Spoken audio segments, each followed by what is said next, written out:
वक्फ bill के संसद से पारित होने के बाद मथुरा कृष्ण जन्मभूमि और शाही ईदगाह मामले में नया ट्विस्ट आ गया। शाही ईदगाह को मस्जिद के तौर पर इस्तेमाल नहीं किया जा सकता। वजह ये कि शाही ईदगाह एएसआई संरक्षित है और एंशिएंट मॉन्यूमेंट प्रिजर्वेशन एक्ट के सेक्शन 3 के तहत ये घोषणा की गई थी। इसलिए इस मामले में प्लेसेस ऑफ वर्शिप एक्ट 1991 लागू नहीं होता है। हिंदू पक्ष ने ये दलील दी है, जिसके बाद मुस्लिम पक्ष सुप्रीम कोर्ट पहुंच गया और इस तरह से मथुरा के शाही ईदगाह और कृष्ण जन्मभूमि विवाद ने रोचक मोड़ ले लिया। इस पर शीर्ष अदालत का कहना है कि वो इस बात का परीक्षण करेगी कि आखिर इस दावे की क्या वैधता है। दरअसल हाईकोर्ट ने हिंदू पक्ष की दलील के बाद इस मामले में एएसआई को भी पार्टी बनाने को कहा था।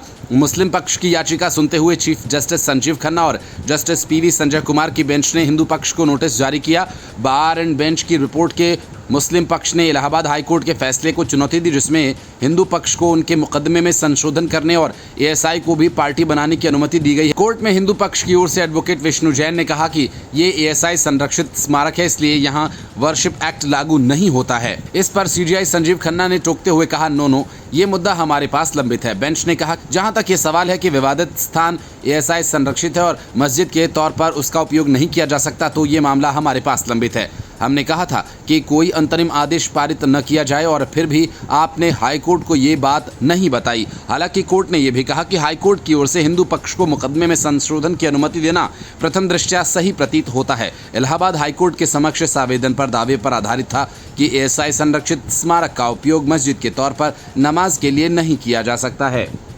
और ऐसे स्थानों पर प्लेसेस ऑफ वर्शिप एक्ट लागू नहीं होता है। कोर्ट ने हिंदू पक्ष से कहा कि आपको बाद में संशोधन करने और पार्टियों को पक्षकार बनाने का अधिकार है। कोई पक्ष पूर्वव्यापी है या नहीं, वो अलग मुद्दा है। कोर्ट ने कहा कि हिंदू पक्ष बाद में बदलाव कर सकता है और ये मुद्दा भी उठा सकता है कि वर्शिप एक्ट लागू होगा या नहीं। इसलिए हाईकोर्ट का ये आदेश सही प्रतीत हो रहा है। कोर्ट ने कहा कि ये कोई नया मामला नहीं है और अगर आप बचाव में कोई नया दावा करते हैं तो उसको चुनौती देने का भी दूसरे पक्ष को हक है। इसके बाद कोर्ट ने नई याचिका को पहले से लंबित याचिकाओं के साथ जोड़ दिया और सुनवाई की तारीख 8 अप्रैल कर दी। हाईकोर्ट में हिंदू पक्ष ने एएसआई को पार्टी बनाने और बाद में संशोधन की अपील की थी। हिंदू पक्ष का कहना है कि साल 1920 में जब उत्तर प्रदेश ब्रिटिश हुकूमत में यूनाइटेड प्रोविंस था, तब उसके लेफ्टिनेंट गवर्नर ने इस मस्जिद को एएसआई स्मारक घोषित किया था। उन्होंने बताया कि एंशिएंट मॉन्यूमेंट प्रिजर्वेशन एक्ट के सेक्शन 3 के तहत ये घोषणा की गई थी, इसलिए इस मामले में प्लेसेस ऑफ वर्शिप एक्ट 1991 लागू नहीं होता है। प्लेसेस ऑफ वर्शिप एक्ट किसी भी पूजा स्थल के धार्मिक स्वरूप को बदलने की अनुमति नहीं देता है। 15 अगस्त 1947 से पहले अस्तित्व में आए किसी भी धर्म के पूजा स्थल को किसी दूसरे धर्म के पूजा स्थल में नहीं बदला जा सकता है।